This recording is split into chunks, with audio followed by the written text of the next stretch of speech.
여러분, 이번 시간에 주제 이제 대인관계가 되겠는데요. 우리가 패러다임 공부할 때 강조한 게 뭐였었죠? 그죠? 기본 원칙이 그죠? 너무 심리학 여기서 그죠? 기반을 둔 뭐 성격을 공부해 가지고 뭐 대인관계 적용하는 이런 가벼운 내용들에 너무 집착하지 말고 기본적인 그 사람의 성품이 돼야 된다는 걸 많이 강조를 했었죠, 그렇죠? 근데 아무리 우리가 이런 얘기를 듣는다 해도 직접 직장에 나가 보면은 이제 어떤 스킬도 필요하죠, 대인관계. 그렇죠? 내가 아무리 성품이 돼 있다 그래도 그 내 조직에만은 어떤 그런 그 인간관계 좀 어떤 제스처 같은 걸 알아야 되겠죠. 그 어떤 요령이라고도 할 수가 있는데요. 좀 그 심리학적인 내용들을 다뤄보겠습니다. 예.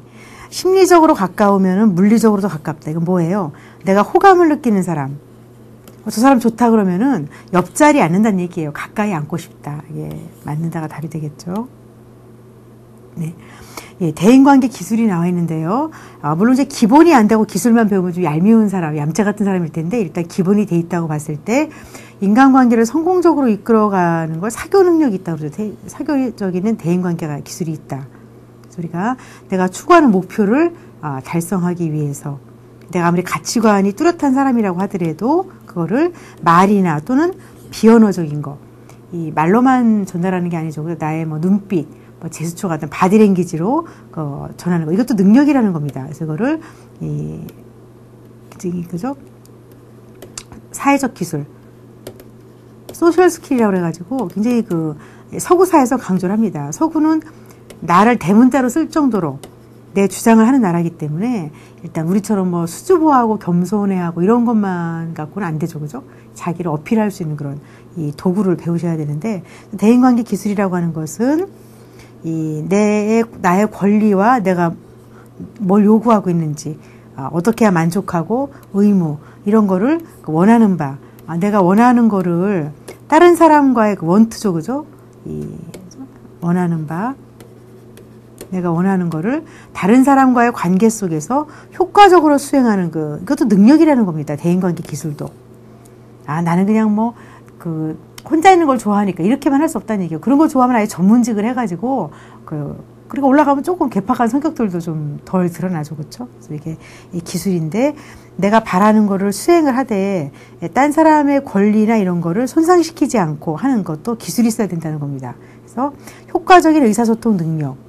뭐 가족관계도 그렇고 좀 말 한마디 무척 중요한 영향력을 많이 발휘하죠, 그렇죠? 그래서 내 의도, 내가 이런 말을 하려고 했는데 잘못 전달하거나 그러면 안 되고 내 의도를 잘 표현해서 동시에 또 상대방의 의도도 잘 파악을 하고, 그러니까 내 거를 전달하는 것도 중요하지만 상대방을 파악하는 것도 중요하죠. 그래서 나와 타인이 욕구가 생산적으로 함께하도록 공유되도록 그래서 모두가 만족하는 이 결과를 가져오는 것. 또 일종의 기술에 속한다고 보는 것입니다. 이런 대인기술의 특징은 학습을 통해 획득된다. 그러니까 어려서부터 보고 배운 게 일단 경험이 중요하다는 겁니다. 대인기술까지 아니어도 말 배우는 게 다 경험이죠, 그렇죠? 물론 언어에 관한 그런 게 이제 한 3살 때쯤 우리 두뇌에서 말을 배우기 좋도록 많이 도와주는 기능이 있습니다. 그렇지만 그런 시기가 지난다 하더라도 보고 배운 거 이런 거.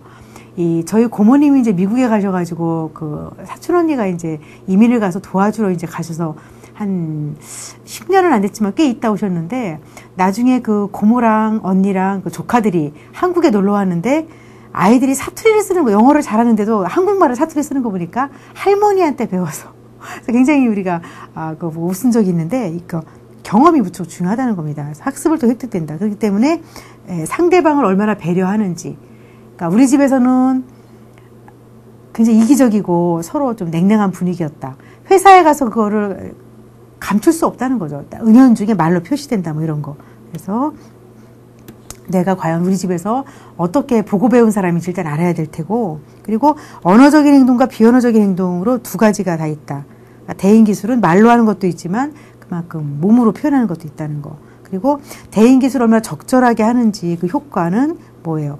내가 어떻게 그걸 하는지, 또 그걸 받아주는 상대방이 어떤지, 또 상황이 어떤지에 따라서 결정이 된다. 상황이 급박할 때는 말도 좀 빨리빨리 해야 되고 공격적으로 할 때는 하고 이렇게 특성이 있겠죠. 이거는 딴 사람으로부터 얼마나 내가 대인관계 기술을 잘 하느냐에 따라 가지고 이 사회적 보상을 극대화 끌어올릴 수가 있다. 그러니까 똑같이 뭐 신입사원 들어왔어도 그 중에서 굉장히 말을 주고받을 때 쉽게 주고받고 그래서 이렇게 하는 사람들이 굉장히 뭐 승진할 기회도 많고 또 굉장히 호감을 많이 받겠죠. 그 다음에 비언어적인 행동을 통해서 내 의사와 감정을 표현할 때 일단은 뭐예요? 얼굴 표정이죠. 말은 아니지만 내 원하는 얼굴 표정을 조절을 해서 얼굴에만 근육이 40몇 개가 움직인다 그러죠. 그죠? 우리가 뭐 웃는다 뭐 이럴 때 굉장히 근육이 왜냐하면 이게 감정을 나타내는 거기 때문에 굉장히 그 섬세한 근육이 많다는 겁니다. 보톡스 같은 거 맞으면 부작용이 있다고 하는 게 그래서 이렇게 40개 근육이 움직여야 되는데 갑자기 주름을 핀다고 이렇게 해놓으니까 그러니까 웃을 때 근육이 이렇게 뭐 예를 들어서 사람 얼굴이 이렇게 있다면은 웃을 때 이런 근육들이 막 사람들 피부 밑에서 움직였는데 보톡스를 해서 이렇게 뻣뻣하게 해놓으니까 이것들이 못 움직이잖아요, 이 부분이. 그죠? 그러니까 이 옆에 근육들이, 얘가 왜 이러지 하고 막 2배로 움직여준다는 거예요. 갑자기 안 움직이니까 옆에 근육들이. 그래서 나중에 보톡스가 얼마 지나면은 더 굵은 주름이 된다는 게 밝혀졌다고 하는 것처럼 그만큼 사람 얼굴이 아주 미묘한 감정도 누구를 싫어할 때 순간적인 표정으로 이렇게 나타나잖아요. 그죠? 그래서 굉장히 얼굴 표정이 중요한 비언어적 대인 기술이다. 이걸 이제 뭐 그 인류학자들이 조사를 했는데 뭐 아프리카에 살든 어디에 살든 나라는 다르고 말도 다르지만 뭐 놀랐을 때 얼굴 표정, 뭐 기쁠 때 표정, 공통적인 감정은 표정이 또 일치했다 그래요. 그래서 우리가 내 감정이나 그런 걸 표현하는 것도 중요하지만 상대방 걸 또 읽을 줄 알아야죠. 그래서 상대방의 얼굴도 잘 지각, 그래서 해석을 해야 되는 거. 그럼 뭐 눈치 없는 사람이 되겠죠.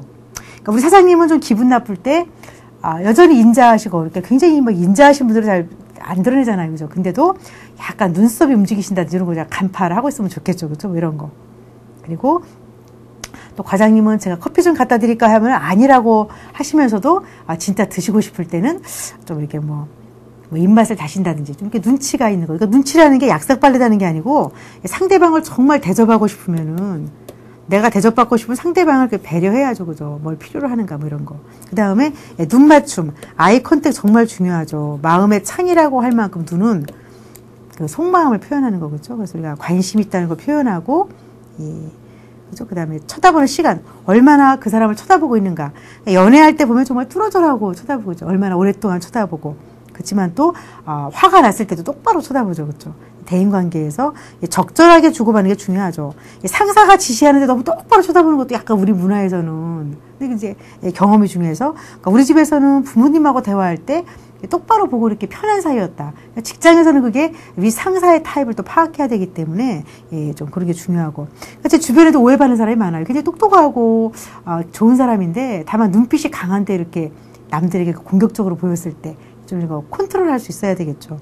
그 다음에 몸동작, 그래서 자기 몸으로 이렇게 뭐 표현하는 거 중요하죠, 그죠? 그리고 신체적 컨택, 스킨십이죠, 이런 것도 중요하죠, 굉장히. 근데 스킨십 같은 것도 이제 조심해야 될 게 문화에 따라서 그러니까 윗사람이 아랫사람 머리를 쓰다듬을 수 있지만 뭐 이렇게 등을 두드려주고 이렇게 할 수 있지만 잘했다고 아랫사람이 그렇게 하는 건 아니죠, 그죠?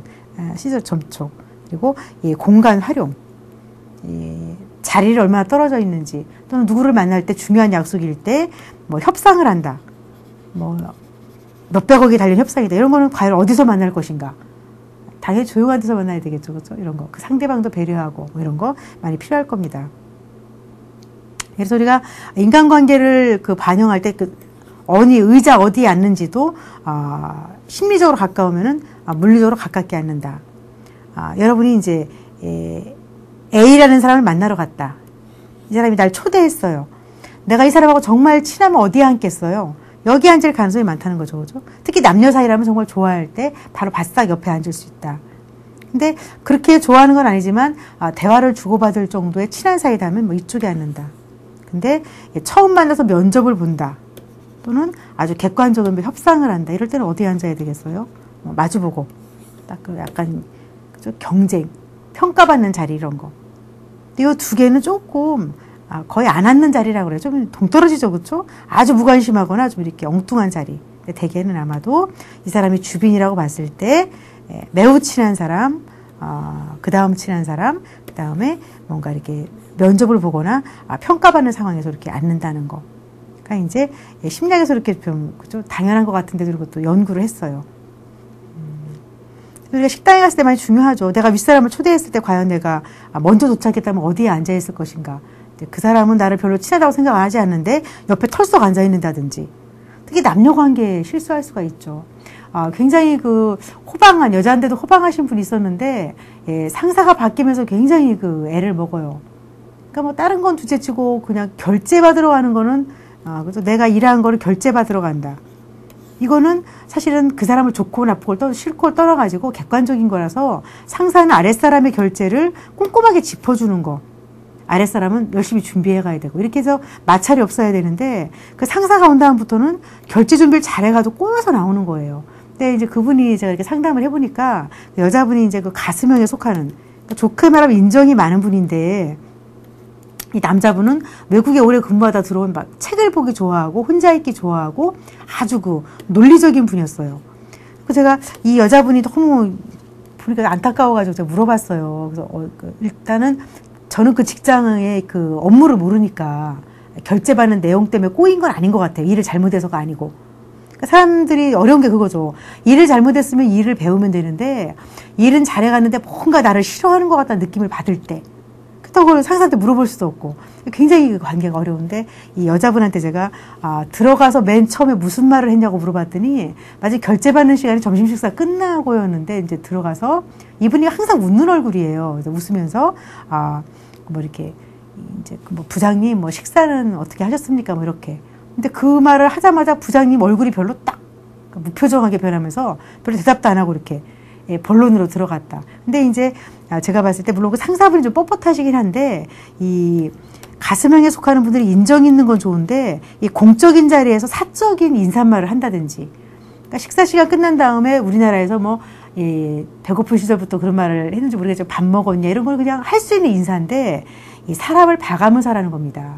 그러니까 부장님한테 인사 잘못한 건 아닌데 그 사람이 그런 거 싫어할 수가 있어요. 특히 여직원이 여자들은 뭔가 좀 이렇게 뭐 일을 똑바로 못한 대로 선입견 있는 남자들이 불합리하게 있을 때 그거를 좀 짜증을 내기보다는 그 사람이 싫어하는 걸 안 하면 되는 거죠. 다음부터 결제 받으러 갈 때 그냥 똑똑 두드리고 뭐 왔습니다라든지 이렇게 뭐 준비가 됐습니다 이렇게 일로 대화를 해야지. 그러니까 그분이 자기도 모르게 뭐 식사하셨습니까? 마침 상대방이 잘 먹었다고 하면 거기서 안 끝나고 또 뭐 드셨습니까? 이렇게 막 오버할 수가 있거든요. 그럴 때 어떻게 보면은 그런 상사 밑에 일하는 것도 좋은 점인 것 같아요. 내가 인사성 있는 건 좋지만 과연 그 인사를 할 때 그 정말 내 속마음이 어땠는지 그러니까 사람들이 인정받고 싶어서 더 이렇게 막 사근사근하게 인사할 수가 있거든요. 그럼 상대방은 금방 알죠.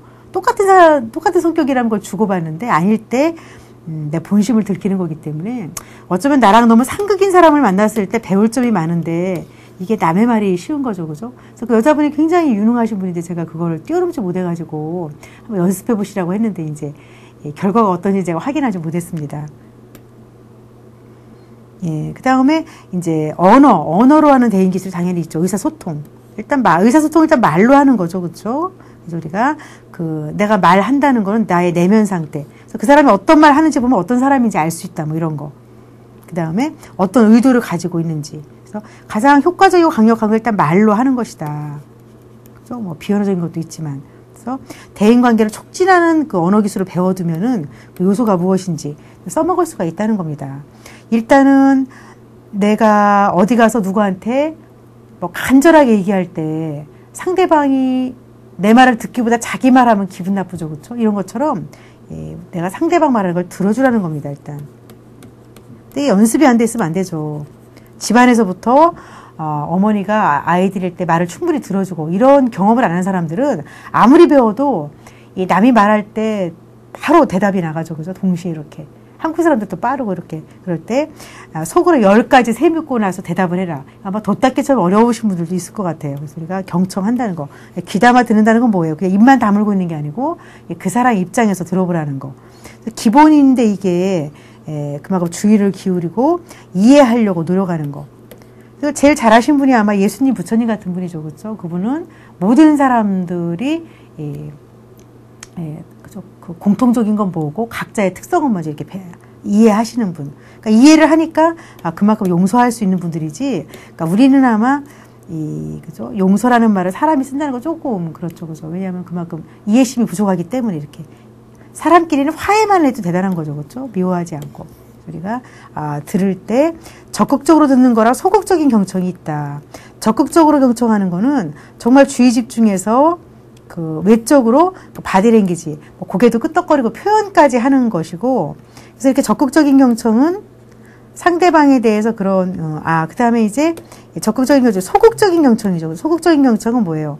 그 열심히 듣긴 하지만 몸으로 표현하지는 않고 이렇게 수동적으로 듣고 있는 거. 주로 윗사람이 말하고 아랫사람이 듣는다 뭐 이럴 때겠죠, 그죠? 경청을 통해서 나의 얘기에 깊은 관심과 누가 내가 얘기할 때 상대방의 고개를 끄덕거리고 뭐 그랬어 이렇게 해주면 굉장히 어때요? 공감 뭐예요? 내 마음을 알아주는 거죠, 그렇죠? 이럴 때 내가 이해받고 있구나. 그래서 우리가 뭐 사랑의 전화 같은 전화 상담이 자살하는 사람들을 많이 막아주는 게 그 사람들이 뭐 학위를 받고 공부해서가 아니고 정말 죽고 싶다고 할 때 그 우울증은 감정의 문제이기 때문에 이게 이제 그 마음만 우울한 게 아니고 호르몬이 또 나와가지고 더 우울하게 만들기 때문에 그 자살하기까지 가기 전에 약물 치료하지 않으면은 본인은 죽고 싶다는 걸로 이제 행동을 옮길 수밖에 없죠. 우리가 우울한 사람 할 때 이제 중요한 것은 자살로 갈지 아닐지 판단하는 걸 전문가가 해야 되고 이제 그 전 단계에서는 전화 상담이라도 이렇게 들어주는 거, 내가 혼자가 아니라는 거, 그 순간을 좀 비끼게 해주는 거 하죠, 그죠? 그게 뭐예요? 내가 내 비밀 얘기를 했을 때 누가 관심 갖고 들어줬다. 여기서 이제 존재감을 느끼게 되면은 죽는 것까지는 안 갈 수 있다는 거죠. 자살 전에 사람들이 여기저기 그 흔적을 남기잖아요. 근데 가족도 눈치를 못 채죠, 그렇죠? 뭐 몸무게가 준다든지 뭐 이런 것도 있고, 굉장히 그 여기저기 낙서를 하듯이 그 슬픈 감정을 써놓는 거 이런 거. 그래서 관심이 무척 중요하다고 하는 거. 그러니까 연예인들이나 유명인들이 많은 게 그만큼 무대에서 화려한 만큼 내려와서 솔직하게 얘기할 사람이 없기 때문에 최근에 굉장히 그 유명인들의 그 자살 사건이 많다고 볼 수가 있습니다. 그 다음에 이제 그 귀담아 듣는 것도 중요하지만 반영한다는 거는 이제 뭐 리플렉트라고 그래가지고 거울처럼 비춰주는 거예요, 이렇게. 공감하는 거. 대화를 통해서 내가 한 얘기에 대해 피드백을 받는 거. 그러니까 가장 쉬운 거는 상대방이 한 말을 그대로 따라서 하는 거예요. 자신이 없으면은. 앵무새처럼 누가 뭐라고 했을 때, 이렇다는 말이지. 끝에만 이렇게 해주는 그런 거. 이렇게. 그래서 이 상대방의 표현 내용에 대해서 사실적으로 말한 걸 그대로 또는 정서적인 이해. 그러니까 뭐 아이가 학교 가기 싫다고 할 때 엄마가 한 달에 과외비가 얼마인데 이렇게 협박하지 마시고 오늘 별로 학교가 안 가고 싶단 말이지 이렇게 한번 해주면은 그죠 이렇게 아이가 그 말을 들으면서 좀 이렇게 자기를 보는 여유가 생긴다고 합니다. 이해를 받으니까. 또는 그거를 사실적으로 말해도 되고 아니면은 오늘 네가 굉장히 기운이 빠져 보이는구나. 이렇게 뭐 울적해 보이는구나. 감정적으로 얘기해 주는 거. 두 개가 굉장히 연애할 땐 이걸 안 배워도 너무너무 잘하잖아요. 그죠? 상대방이 무슨 말 하면 그랬단 말이지. 또 엄마가 애들 달랬대. 뭐 형이 때렸다는 말이지. 뭐 이렇게. 조금 살다 보면 이제 사람들이 자기 주장하기 바빠가지고 안 한다는 겁니다. 그래서 이 공감은 사실적으로 이해한 거야. 네 말을 들어보니까 사실 이렇다는 얘기지. 이걸 뛰어넘어서 그때 기분과 입장도, 감정까지도 표현해 주라는 겁니다. 그러니까 여러분들이 그 사랑에 빠졌을 때 보시면 돼요. 그 얘기를 이해하면서 감정까지 짚어주는 거. 그래서 공감을 잘해주는 게 타고난 사람도 있는데 거의 인격이라고 보시면 되죠. 그죠? 상대방 말을 자신의 입장에서 듣기보다는 상대방 입장에서 이해하려고 하는 거. 그래서 그걸 잘하기 위해서는 상대방 하는 말이 사실적으로 어떤 말이고 일단 객관적으로 안 다음에 그 밑에 깔려있는 그 정서적인 의미까지 짚어주라는 거. 그래서 이렇게 느낌을 또 상대방에게 돌려주는 거. 내가 들어보니까 이런 일이 있었고 지금 네 감정이 이렇다는 말이지. 그거를 상대방에게 전달해 주는 게 필요한데 그러니까 우리나라는 좀 이런 대화가 좀 어색한 것 같아요.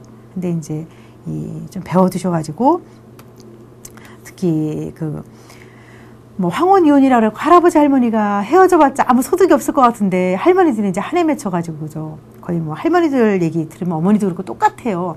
아버지가 뭐 언제 서운하게 해준 거.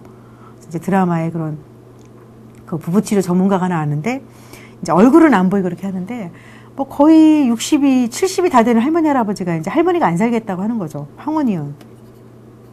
할아버지 이제 버림받게 생긴 거죠. 그래서 이제 그 상담자가 할아버지한테 시키죠. 할아버지 지금부터 할머니가 하는 말을 그대로 따라서 이렇게 한번 해보시라고. 할머니가 시작을 해요. 내가 딸을 셋 낳았을 때 시어머니가 그렇게 구박을 했는데 또 딸을 낳았는데 겨울에 낳았는데 할아버지가 친구들 만나고 와서 나는 미역국도 못 먹고 있는데 그래서 할아버지는 따뜻한 방에 가서 자고 난 추웠다 이렇게. 뭐 몇십 년 전 사건이죠. 할아버지도 머리로 알아요. 그 사건이 있었다는 거. 할아버지가 잘못했다는 거 알겠죠. 그죠? 근데 할아버지가 그 말 듣자마자 사실 그날 내가 뭐 이렇게 그러려고 그런 게 아니라 할아버지가 변명을 또 시작을 하니까 물론 사실 할아버지가 이제 꾸미는 건 아니겠죠. 뭔 일이 있었겠죠. 좀 뭐 친구들이 뭐 끌어냈다든지 이렇게. 할머니도 알아요. 할아버지가 뭐 어떤 이유가 있었다는 건데 할머니가 듣고 싶은 거는 이해받고 싶은 거. 근데 할아버지가 그걸 못하고 자꾸만 해서 이제 할머니가 뭐 안 살겠다고 하는데 나중에 할아버지가 다급하니까 떠듬떠듬 할머니 말을 그대로 이렇게 따라서 했어요. 할머니 그때 그래서 내가 혼자 자러 들어갔단 말이지 뭐 이렇게. 그러니까 할머니가 막 눈물을 흘리시는 거예요. 아무것도 아닌 것 같은데 이렇게 따라서 하는 거. 근데 그게 엄마들이 애기 달랠 때 보면 그게 잘해요. 그러니까 아직 사고가 부족한 조그만 애들끼리 싸울 때 논리적으로 설득할 수가 없죠. 뭐 빵 하나 가지고 싸웠다 뭐 이렇게 할 때 애기들이니까 그럴 때 이제 누가 잘못했다는 것보다도 엄마가 준 간식을 뭐 동생이 뺏어 먹었다는 말이지 이렇게 형한테 달랠 때 그죠?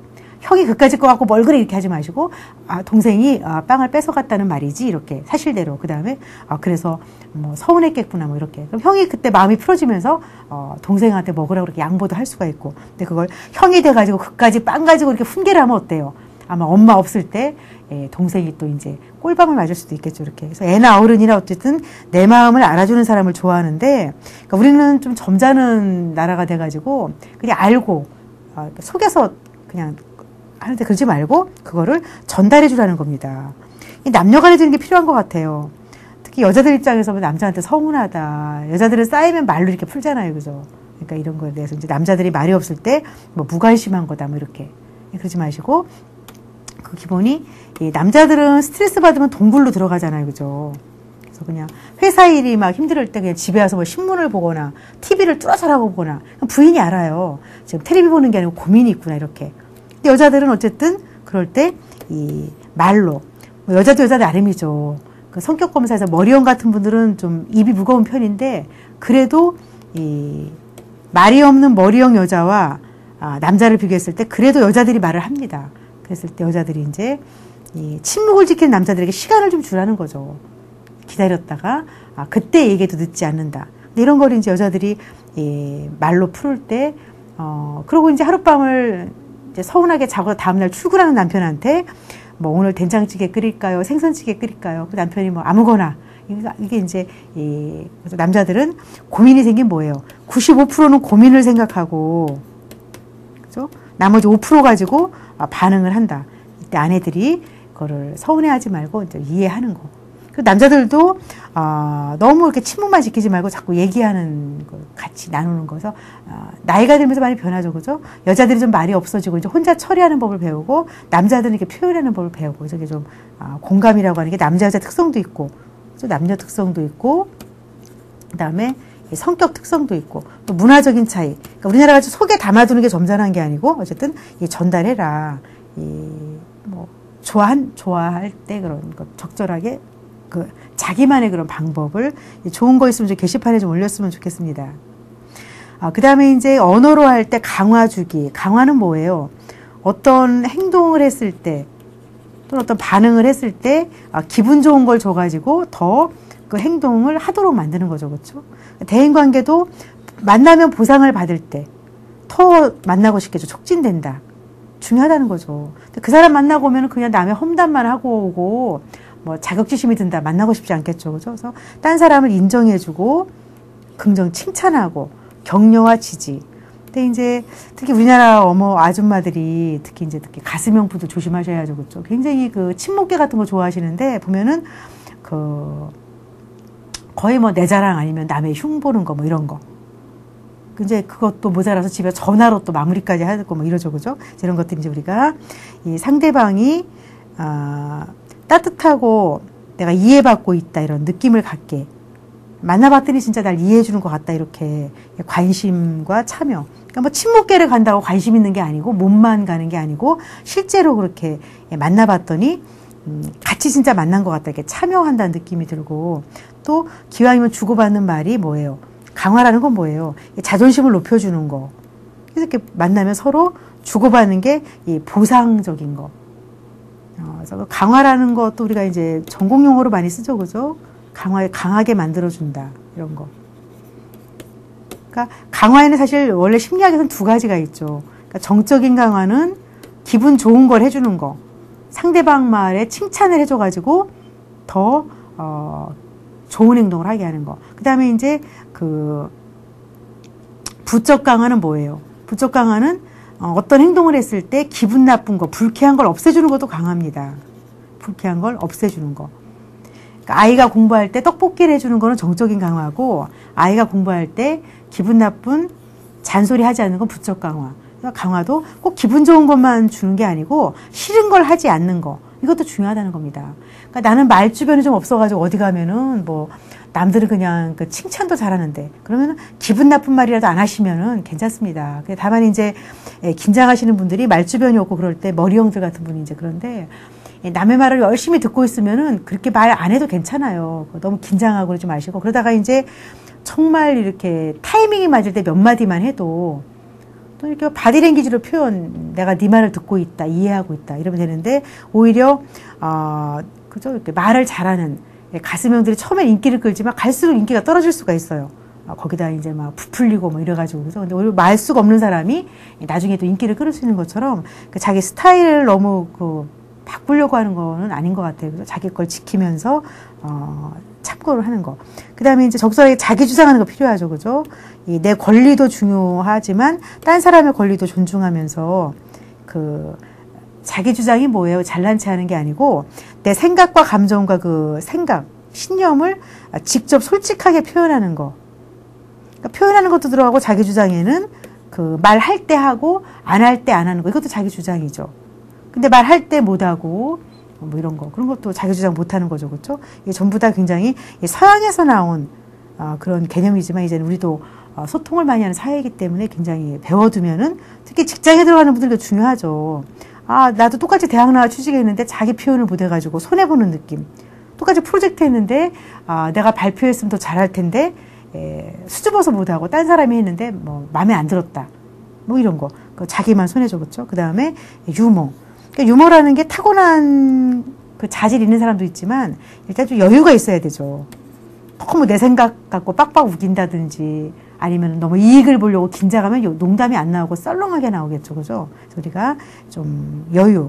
그러니까 이거 뭐죠? 항상 반드시 이래야 된다. 이렇게만 고집을 하면 농담이 안 나오죠. 그러니까 세상은 완벽하지 않다는 거. 그러니까 최선을 다할 뿐이지 그 결과는 우리가 장담할 수 없죠. 그죠? 나도 그렇고 남도 그렇고. 우리가 A, B, C, D 배웠잖아요. 그죠? 이럴 때 오늘의 사건 때문에 어떤 증상이 생길 때 어떤 생각이 있었나 이렇게. 그래서 그럴 때 우리가 여유가 있어야지 농담이 나온다는 거. 농담이 뭐 얼렁뚱땅 웃기는 게 아니죠. 그거는 일종의 농담이 어떤 대인관계에서 직장에서도 효과를 주려면은 그러니까 어떤 농담 속에 진담이 들어가 있겠죠. 그러니까 뭐 승진을 못 해가지고 아슬아슬하게 그 사람이 뭐 죽을 것처럼 난리를 칠 때 그죠? 그런 과정을 다 겪으신 부장님이 보실 때는 정말 햇병아리 같겠죠. 도토리 키재기 뭐 그거 가지고 그렇게 할 때 이제 그런 거를 좀 농담으로 어떻게 좀 여유 있게 할 수 있을지 그런 것도 일단 처세술이라고 할 수 있겠습니다. 그 다음에 대인관계에 이제 적응을 못하는 사람. 그래서 이럴 때 이제 친구를 사귀고 싶은 대인 동기, 사람을 향하는 동기가 강해도 어떻게 친구를 사귀어야 될지 모르겠다. 이런 분들 꽤 있어요. 나이가 들면서 많이 괜찮아지는데 이제 특히 사춘기 지나서 사회 초년병들도 그런 게 있죠, 그죠? 딴 사람에게 접근해서 대화를 나눌 때 어색하고 자신감이 없고 같이 밥 먹으려면 막 그냥 식은땀까지 나다가 이제 물도 엎지르고 막 이렇게 한다든지 대인 기술에 좀 문제가 있다. 그래서 그걸 대인관계가 미숙한 거지 문제가 있는 건 아니죠, 그죠? 이건 아마 집에서부터 성장 과정에서부터 성격도 좀 융통성이 없게 태어나는 데다가 보고 배우지 못했을 때. 그리고 또 이제 대상과 상황에 적절하게 그죠? 해야지 호감을 받는데 오히려 불쾌감을 주는 경우 뭐 이런 거.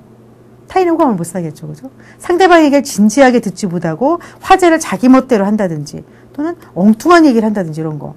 그러니까 엉뚱한 얘기가 뭐예요? 눈치가 없어 그럴 수도 있고 너무 긴장해도 또 그럴 수가 있는 건데 제가 이제 기억에 나는 게 지금은 이제 제가 직장 생활을 하니까 조금 얘기를 하는데 30살까지만 해도 너무 수줍어해가지고 이제 집에 손님이 와도 아예 밖에 못 나간다든지 그러니까 뭐 선을 봐도 남자 얼굴을 못 보고 올 정도로 이제 심각한 제가 증상이 있었는데요. 이제 이런 사람이 교생 실습을 나갔으니까 가관이었겠죠. 그래서 이제 교직을 따려고 이제 실습을 나갔는데 남자 중학교로 나갔는데 저 맞는 선생님이 다리를 약간 저는 분이셨어요. 장애인까지는 아닌데 근데 굉장히 아주 적극적이고 수업을 똑부러지게 가르치는 분인데 저는 그 선생님이 너무 마음에 들었어요. 첫날부터 내가 없는 그런 완벽하신 그런 모습을 보이고 정말 열심히 가르치시니까. 근데 제가 이제 좀 운이 안 좋았던 게 그 1학기 여름방학을 앞두고 제가 나갔는데 그 학기에만 제가 3번째 교생이 된 거예요. 그러니까 아이들도 이제 교선생님한테 신선한 게 떨어지고 우리 아이들이 저를 가지고 시험하는 거예요. 교선생님이 우리한테 인기를 얻고 싶어 한다는 걸 알고 뭐 이제 제 약점을 막 과자 사달라 이런 거 많이 하고. 그러니까 제가 이제 어떤 그런 교생 마칠 때쯤에 이제 공개 수업 같은 거 하잖아요. 그것도 할 자신이 없고. 이런데 이제, 똑같이 교생을 나갔는데도, 이제 식사 시간이 되면은, 이렇게 뭐 이제 제가 속한 데가 아마 무슨 새마을과인지 그때 이렇게 학교에도 그 담당 과가 있잖아요. 교목과, 뭐 총목과 이렇게. 근데 그때 아무튼 옛날 이름으로 새마을과인가 이렇게 들어가가지고, 그 과장님이 이제 높으신 분이 여기 뭐 앉으시고, 뭐 생물 가르치는 분이 앉으시고, 저희는 이제 우리 담임 선생님이 이렇게 앉으셨는데, 앞에도 똑같이 교생하는데 그 여자 선생님은 식사 시간에 선생님들한테 너무 인사도 잘하고 같이 도시락을 드시고 이제 저 같은 경우는 이제 4교시가 끝나면은 선생님 이제 식사 좀 하시죠. 그 말을 못 하겠는 거예요. 쑥스러워가지고. 그 다음날 이제 저희 어머니가 너무 걱정이 돼가지고 오늘은 너 혼자 밥 먹지 말고 꼭 인사를 해라. 근데 제가 이제 그동안은 선생님한테 속으로 마음은 있지만 식사하세요 인사말을 못 했던 거예요. 바보같이. 그래서 그날은 내가 오늘을 기어코 해야지. 그래가지고 이제 선생님한테 가가지고 선생님 저기 식사하시고 저도 먹고 올게요 했는데 선생님이 저를 너무 놀라갖고 쳐다보시는 거예요. 시계를 봤더니 3교시밖에 안 끝난 거예요. 제가 긴장을 해가지고 4교시 끝나고 해야 될 인사를 1시간 빨리 하니까 그동안 인사도 없던 사람이 그러니까 너무 황당하셨겠죠. 저는 그때 그냥 딱 좌절해가지고 이제 이렇게 이제 시무룩하게 교생이 끝났는데 마침 저 담임 선생님은 이제 그렇게 선생님도 제가 선생님을 싫어하는 줄 알았어요. 또 선생님이 이제 다리를 저고 열등감이 좀 있으셨는지 이제 좀 예민해지셨는데 제가 그렇게 만드는 거죠. 아쉽게 끝났는데 마침이 새마을 과장님이 저희 고향 분이셔갖고 제가 이제 얘기를 했죠. 사실 제 마음은 선생님을 좀 좋아했는데 제가 긴장하다 보니까 실수하고 그러다 보니까 더 제가 표현을 못했다. 그래서 오히려 교생이 끝나고 뒷불 친 거죠. 선생님한테 이제 화해는 아니지만 이렇게 표현을 했는데. 그러니까 지금은 제가 이제 그게 많이 나아졌는데 100% 극복을 못하고 어디 가서 인정받고 싶거나 이렇게 평가받는 상황이 되면은 예전같이 답답하진 않지만 이제 많이 그런 게 또 나오는 것 같아요. 굉장히 이제 긴장을 하고. 여러분들이 아마도 보고 자란 것도 중요하겠지만 특히 직장에서 인정받고 싶을 때. 남자들은 또 이제 그런 말 많이 해요. 이렇게 저 같은 경우 이제 선생님과 교생 그런 사이. 제가 이제 평가받는 입장이었잖아요. 그렇죠? 남자들도 이제 그런 말 하는 게, 대학원 같은 데서 보면 이제 학부하고 다르게 대학원 박사과정 들어가면 이제 식사를 교수님 식당에 가서 같이 한다거나 이렇게 좀 밥값이 비싸지죠. 이럴 때 이제 굉장히 좀 환경이 가난한 남자 대학생들이, 난 대학생 아니라 박사과정이라도 그냥 싼 식당 가서 학부생들하고 먹고 싶은데 자꾸 이렇게 같이 어울리려니까 비싼 식당에 가야 되고, 또 끝나고 나면 이렇게 좀 커피 한잔 하는 분위기가 됐을 때, 근데 이제 제가 그 중에 남학생 한 명이, 같이 밥을 먹고 올라왔을 때 나는 정말 없는 돈 쪼개가지고 이렇게 먹고 왔는데, 이제 식당에서 나와가지고, 이제 연구실 들어갈 때 로비를 거쳐서 들어가게 되는데, 로비에서 아무래도 담배도 피우고, 자판기 커피도 마시는데, 나한테는 아무도 커피를 마시자고 안 한다는 거예요. 근데 제가 그 남자를 보면은, 좀 그런 말을 하고 싶지 않게, 평소에 이렇게 남한테 관심이 없어 보이니까 잘 웃지도 않고 속마음은 그게 아니었던 거예요. 그래서 이제 다음부터는 남들 커피 마실 때 안 마시면 옆에서 얘기라도 들어봐야 되는데 그냥 연구실로 내려가니까 사람들이 쟤는 커피 안 마시는 애로 그냥 딱 해버린 거예요. 본인은 서운해하는데 뭐 이런 거 아주 사소한 것 같지만 굉장히 그 사람 사기가 떨어지죠. 뭐 이런 거. 그리고 또 어떤 직원 같은 경우는 뭐 이렇게 조금 보너스 같은 게 생기면은 뭐 높은 사람한테도 부장님 제가 오늘 뭐 냉면 한 그릇 쏠게요 이렇게 5,000원 선에서 이렇게 그런 거 얘기할 때 상당히 그 부러운 거 이런 거. 그래서 그게 타고나지 않은 걸 억지로 하려면 처음에 오히려 실수하시니까 과잉할 필요는 없고 남의 장점을 보면은 저런 거 좀 배웠으면 좋겠다 뭐 이런 거 하다 보면 언젠가 기회가 오겠죠. 이런 것들을 하시고 또 이제 남녀 직장에서는 이제 여자들이 커피 심부름을 과연 해야 되는가 뭐 이런 것도 민감한 문제고 어쨌든 그 대인 관계가 미숙하다는 게 뭐 정답이 있다기보다도 내 조직에서 어떤 사람을 원하는지를 좀 눈치껏 하는 것도 필요할 것 같습니다. 예, 그다음 대인 기술 앞에는 미숙하고 이번에 억제형이죠, 그죠? 그거를 갖추고는 있는데 못하는 사람. 제가 교생 나가서 그거를 억제돼 가지고 그게 뭐예요? 긴장과 불안, 두려움 이런 거 그렇죠? 실수하면 어떡할까? 뭐 이런 거. 그래서 우리가 편한 사람 만나면 자기 표현도 잘하는데 그 위협적인 상황, 낯선 사람 만나거나 미팅, 면접이나 뭐 프로젝트 발표할 때 이럴 때 이제 적절한 행동을 하지 못하기 때문에 이 사람들은 반복 훈련하는 수밖에 없습니다. 그래서 이제 그냥 내가 이렇게 벌벌 떨다가 기회를 놓칠 것이냐, 그냥 떨면서 그냥 그죠? 공개적으로 발표해가지고 뭐 최선을 다할 것이냐. 자기가 어쨌든 이 불안이라고 하는 건 눈에 안 보이고 눈에 안 보이니까 더 막 귀신같이 따라오는데 그래도 어쨌든 우리가 그거를 차차 조절하는 수밖에 없습니다. 갑자기 불안을 없앤다 하면은 더 안 되는 것 같으니까 이걸 어떻게 조금씩 조절할 것이냐. 그래서 정말 거울 보고 연습해보는 게 괜찮고 그래서 이렇게 뭐 앞에 있는 청중들 중에서 내 얘기를 듣는 사람이 있으면 그 사람 눈을 보고 한다든지 뭐 고개를 갸우뚱하는 사람 보면 자신이 떨어지겠죠. 그죠? 이렇게 눈을 맞추면서 한다든지 이렇게. 어쨌든 노력하는 수밖에 없겠죠. 그 다음에 이제, 나에게 의미 있는 타인. 딴 사람하고 어울려 살지만 의미 있는 그 타인이라는 주제가 나와 있는데요. 내 의견이나 행동에 영향을 주는 또 다른 사람. 내가 인정받고 싶고 또 그 사람의 평가가 나에게 중요하다. 그 사람이 이제 의미 있는 타인이 되겠죠, 그죠? 뭐 지하철에서 그냥 스쳐가는 사람이 아니고 나를 평가해줄 사람들, 직장에서 본다면 주로 상사가 되거나 뭐 이런 분들이겠죠. 그래서 그 사람들은 잘만 하면은 내 성장을 촉진하는 사람들. 그러니까 함께 있으면은 뭔가 좀 배울 게 있어 넓어지고 깊어지고 인격적으로 나에게 영향을 준다. 그래서 내가 정서적으로나 심리적으로 가장 깊게 믿을 수 있는 사람. 되게 누구예요? 나를 그 사회적으로 그 지지해주는 사람. 그러니까 나를 뭐 인정해주는 상관이라든지 또 내 평가에 중요한 사람, 또 나와 뭔가 비슷한 게 있는 사람, 또 상호적으로 주고받을 게 있는 사람. 근데 어떤 점에서는 주고받는 게 좋은 걸 주고받을 수도 있지만 부정적인 걸 수도 있죠. 어쨌든 나에게 의미가 있다고 하는 것은 나에게 굉장히 그 영향력을 줄 수 있는 사람들을 한꺼번에 모아서 할 수 있는 얘기입니다. 네. 그래서 내 마음의 창이라는 그 이제 조한 해리 씨가 그 연구를 했는데요. 내가 누구를 만났을 때 내가 얼마나 날 드러낼 것이냐. 나를 공개하는 거죠. 그죠? 그래서 공개를 했을 때 내가 얼마나 또 피드백을 받을 수 있느냐. 내가 다른 사람에게 내 얘기를 잘 하는가? 또 다른 사람이 나에 대해서 어떤 생각을 가지고 있는지 알려고 하는가? 이런 거죠. 그죠? 내 마음의 창을 공개할 때 내 뭐 프라이버시도 좀 적절하게 얘기하고, 그죠? 나를 딴 사람이 어떻게 생각하는가. 이거 두 가지를 가지고 그림을 그렸는데요. 이게 넓은 사람이죠. 공개 영역. 이건 뭐예요? 일단은 나에 대해서 딴 사람이 알고 있다. 이게 넓은 거. 그러니까 나에 대해서 다시요. 이 공개적인 영역은 뭐냐면은 나에 대해서 나도 알고 있고 타인도 알고 있는 거. 이거 뭐예요? 나는 대학을 나왔고 내가 알고 있고 딴 사람도 알다. 이거 공개적인 영역이죠. 그죠? 이런 거. 그 다음에는 숨겨진 영역은 뭐냐면은 나는 알고 있는데 딴 사람은 모른다. 내가 감추고 싶은 뭐가 열등감이 있는데 나는 알지만 딴 사람이 모른다. 근데 이거에서 이게 넓을수록 조금 더 속이는 게 없으니까 사이가 투명하겠죠. 그죠? 근데 공개적인 건 적고 이게 숨겨진 게 크다면 뭐예요? 뭔가 비밀 있는 사람처럼 보이겠죠. 그 다음에 맹목과 미지의 영역. 나도 모르고 남도 모르는 거. 아니죠. 이거는 뭐예요? 맹목은 내가 모르는데 남은 알고 있다. 그러니까 나는 굉장히 능력이 있다고 생각하는데 남들이 볼 땐 아니다. 이건 뭐예요? 내가 모르고 있는 거죠. 그죠? 미지 영역은 뭐죠? 나도 모르고 남도 모르고. 이거를 가지고 한번 비교를 해봤는데요.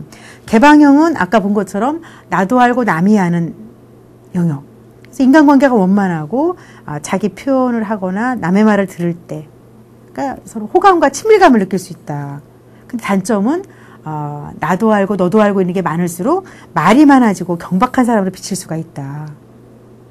그러니까 뭐예요? 조금 자기 거를 조금 드러내지 않을 거.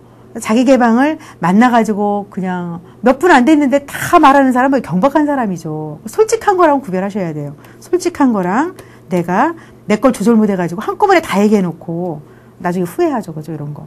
그 다음에는 뭐예요? 주장형은 뭐예요? 맹목의 영역이 넓은 사람. 맹목의 영역은 뭐였죠? 아까? 그죠?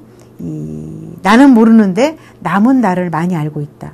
그러니까 자기 기분이나 의견을 잘 표현한다. 뭔가 시원시원하다는 자신감이 있고. 근데 딴 사람이 볼 때는 자기식으로 얘기하고 남한테 무관심하다. 너무 독선적이다 이렇게. 그럴 수가 있죠. 그래서 주장형, 맹목의 영역이 넓은 사람들은 뭐예요? 남의 말을 좀 진지하게 기울이는 게 필요하다는 겁니다. 그 다음에 신중형은 뭐예요? 숨겨진 영역이 가장 넓은 사람. 이 사람들의 좋은 점은 뭐예요? 그만큼 신중하게 딴 사람을 받아주고 속이 깊다. 단점은 너무 속을 드러내지 않아가지고 크레물린처럼 이렇게. 근데 실속은 좀 챙기는 경향이 있다는 거. 직장에 따라서 좀 그죠? 자기 처세술이 좀 있어야 되겠죠. 고립형은 뭐예요? 나도 모르고 남도 모르는 게 많다. 인간관계 소극적이고 혼자 있는 거 좋아하는 거. 그리고 혼자 있는 걸 좋아하는 게 필요할 때는 얘기하고 조용한 걸 좋아하면 괜찮아요. 근데 항상 그렇게 단절, 소극적이고 무관심하고 아예 누굴 만나는 걸 무조건 피하려고 그런다. 그러면 속으로 고집이 세고 주관이 강하다 이런 거. 그러면 되게 부적응적일 수가 있고 그래서 남이 모르는 걸 좀 줄이고 공개를 조금씩 넓혀야 되겠죠. 갑자기 넓힐 수는 없고요. 뭐 이런 거. 근데 별것도 아닐 때 꼭 이렇게 입으로 가리고 얘기하고 뭐 이렇게 하면 상대방이 기분 따라 소외감을 느끼겠죠. 무슨 얘기인지 궁금하고. 그래서 과연 꼭 입을 가리고 얘기해야 되는지 좀 이렇게 터놓을 수 있는 건지를 조절하는 게 필요하다는 겁니다. 그래서 정리하기를 통해서 우리가 대인관계를 보시고요. 그 다음에 이제 평가 문제 풀어보시고 다음 시간에는 인간관계 부적응을 정신건강하고 맞물려 가지고 정리를 해보겠습니다. 수고하셨습니다.